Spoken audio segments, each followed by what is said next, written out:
mas eu nunca consegui me apropriar disso como manifesto, assim, do feminino.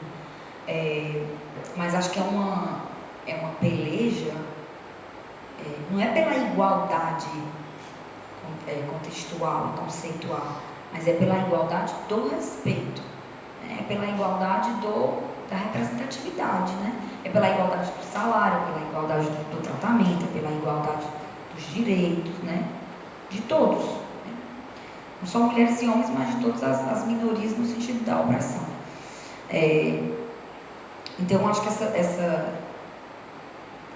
luta precisa de voz, né? Mas eu nunca me apropriei disso, engraçado. Eu sempre acho que, às vezes as pessoas diziam, né? Nossa, vocês fizeram o livro das 7 mulheres, né? E aí eu pensei, mesmo, né? Éramos todas mulheres, tinha uma cena literária que tinham vários homens interessantíssimos que a gente costumava ler, né? O Pedro Salgueiro era um deles, que eu costumava ver os contos, dar uma olhada nos contos de maneira, né, assim, prestar atenção. Via a revista do Carlos Emílio, a Raia Pajeú, também tinha muitos homens. O Diego Vinhas era homem, o Carlos Augusto era homem, o Eduardo Jorge era homem, o Ricardo era homem. E assim, a única mulher que tinha entre eles, que conseguia transitar entre eles, era a Vina Teixeira, né? E às vezes até ser Montenegro, no caso do Pedro. E no caso dessa coisa do Manuel Ricardo, era a Vina Teixeira. E aí a gente meio que surgiu, assim, eu acho que a Anaté se inspirou muita gente. Eu me lembro de ir para o lançamento do livro dela, para As Mulheres, que foi o primeiro que ela lançou, que é a coisa mais linda. Eu me lembro que era R$5, uma ediçãozinha rosa, a coisa mais linda do mundo. Foi do Esquina da Silva, que era do Bakhtian, a Silva já está aí. E a gente foi para aquele lançamento e saiu dali cheio de sensação de que era possível, né? Ciano pegou um amigo, fez um projeto gráfico, pegou um dinheiro que era mais ou menos dela e mais ou menos do pai. Foi lá, imprimiu na cara e na coragem, sem editora. Fez o lançamento do livro. Tinha um monte de amigo legal comprando o livro. Ela pagou a gráfica. Vale, também posso, né? Então, veio eu, a Fernanda já tinha um jeito de se publicar que era mais independente. Ana Karine Lima estava com a gente. Depois chegou a Joyce, Carol BD, que acho que só publicou semana, mas que tem um texto muito delicado, muito lindo. Mirella Adriano, que hoje é professora, que também estava com a gente no Semana. Luana Cavalcante, que na época tinha um blog lindo, maravilhoso, que também nunca mais escreveu, que é acriana, mas era cearense de família, de coração, e hoje mora em Porto Alegre. Também tem uma escrita muito linda, muito delicada. E aí, quando olhava para a mesa, né, a gente às vezes conversando sobre literatura, só tinha mulher, né? E era legal também isso, assim, ver essa onda do feminino publicando, depois veio a dona Albaniza Duma, que tem lá uma armazém da cultura, que também publica muitas escritoras mulheres. Mas, gente, olha, às vezes eu fico pensando assim, você me falou isso e eu lembrei, eu tenho uma cunhada cirurgiã, e ela diz que muitas vezes quando alguém está com um caso simples, ela opera. Quando aquele caso agrava, aí ela diz, doutora, me desculpe, mas eu quero ser operada por um homem. Aí você fica pensando, oi, né? Semana passada mesmo eu falei de uma história de lá, eu falei, não, falando de tal, não sei o que, é cirurgiã. Falaram, nossa, legal, né? Uma cirurgiã mulher. Eu pensei, meu Deus do céu, em que ano eu estou, né? Então talvez eu acho que esse empoderamento do feminino é gradual, ainda precisa alcançar, né? Assim, degraus e degraus e degraus. Isso vai mudar muito a maneira como o mundo se configura, que isso muda a configuração do mundo completamente. E talvez isso ainda seja uma questão na minha literatura, talvez, né? Como é, por exemplo, se você olhar a literatura da Clarice interna, o tempo inteiro sobre os fluxos que são próprios da consciência e do corpo para dentro, assim, né? Todos os gestos do corpo são próprios de um fluxo que é totalmente interno. Mas ela manifesta, né, o gênero o tempo inteiro. Ela manifesta o que é próprio dela como mulher, né? E eu não sei se eu sou menos mulher, talvez um pouco. Eu sempre pensei um pouco nisso. Voltando um pouquinho assim, para a questão da cena literária, e pegando o teu livro, né, que até o Thales chamou, a primeira coisa que chamou a atenção, acho que chama a atenção no teu livro é que ele meio que parece um passaporte, né? Então, assim, tem tudo a ver com a questão do próprio título do livro, Transatlântico.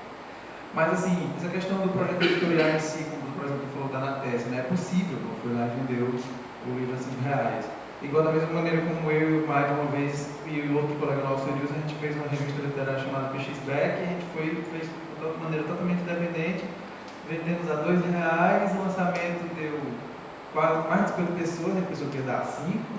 Então, assim, a gente Tem alguma coisa estranha lá, né? Então, assim, aí o que nos motivou até hoje em dia a fazer o Fortaleza 21 e tá tentando, cavando buraco, né? Tentando achar um espaço para a literatura aqui dentro de Fortaleza. E aí eu te pergunto assim, como é que tu vê, se é que tu ainda vê, essa questão da Semana Literária de Fortaleza no quesito das editoras, né? Dos projetos gráficos. Porque o teu, feito pela Labarca, os livros que foram feitos pela Labarca, tem uma produção editorial, um projeto gráfico diferenciado das outras editoras que nós temos em Fortaleza, que não são muitas, né? Nós temos gráficos, na realidade. Então, eu queria saber o que tu acha disso, assim, se tu consegue perceber alguma coisa, alguma mudança, né, quanto a isso.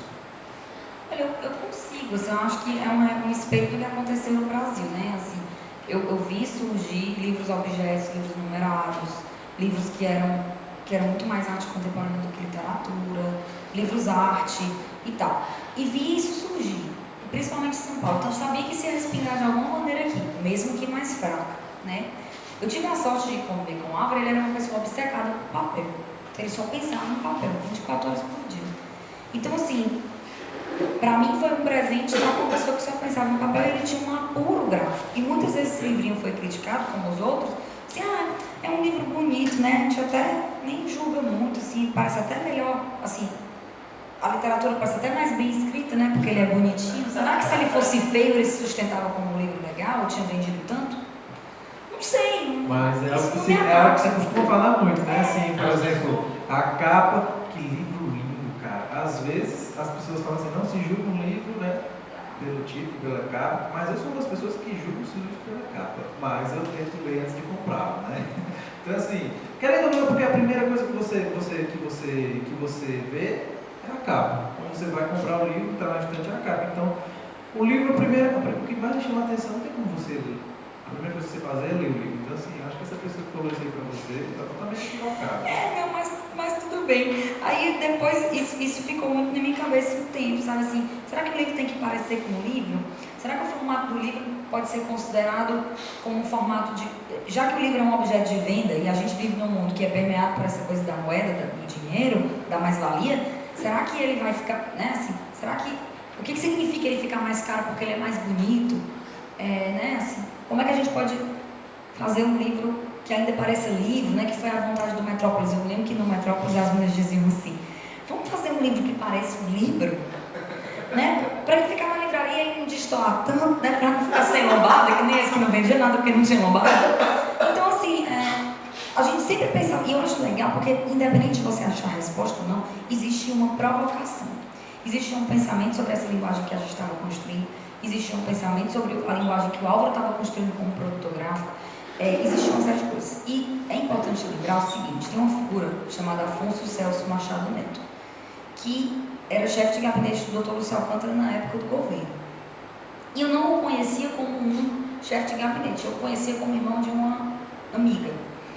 E ela sempre tinha uma biblioteca em casa e tinha uma prateleira da biblioteca que só tinha livro bonito. E um dia eu cheguei lá e falei, eu posso mexer aqui? Ela falou, pode.